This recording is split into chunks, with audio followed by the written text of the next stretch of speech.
I was thinking about rationality when You're in the right place. I'm in the right place. I was thinking about rationality, and people had often said, or they will often say to me, isn't it irrational? Isn't the anti-nuclear position irrational, especially if you're concerned about climate change?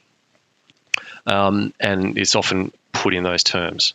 Having come from the anti-nuclear position, having come more from the traditional environmental position, I'm less persuaded that they are being irrational, and I am more persuaded that they're being dishonest with themselves and with the outside world. Because I think they are actually being quite rational in accordance with the values they actually hold, in accordance with the outcome and the sort of world they're actually interested in. I think anti-nuclear is extremely rational.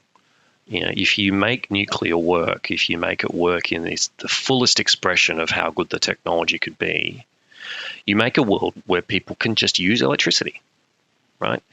Because it doesn't matter, because there's virtually no environmental impact to doing that.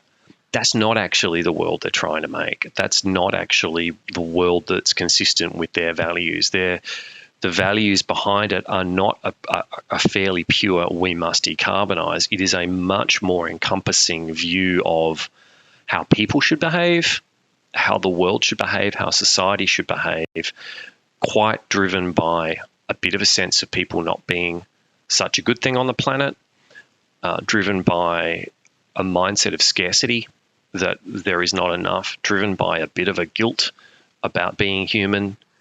And anti-nuclear makes a ton of sense in that point of view, because nuclear just, in a sense, it solves too many of those problems. It's an appeal to nature fallacy, I think. Very much so, very much so. The idea that we might have fundamentally most of humanity just getting on with their lives and not thinking too hard about climate change, that for me is victory. I think if we had decarbonized and no one needed to think about it, that for me is a win. But for sort of the mindset that I'd come from and the philosophy that I'd come from, it doesn't feel like a win because you haven't changed people's minds. I don't really care too much about changing people's minds about climate change. I just care about zero emissions. So when you're sort of on that train that I'm on, nuclear becomes incredibly rational. You go, well, it works. It ticks so many boxes because I don't need to pull apart everything else. I can more or less just do a technology substitution, and a heck of a lot of the problems, air pollution, and climate change, are eliminated. Now, I call that progress, and I'm much more interested in progress than perfection. And I believe progress is an incremental process that with occasional large leaps, but ultimately it is always a walking forward process. It's not something we can hold hostage to every solution being solved all at once, or no solutions can be implemented.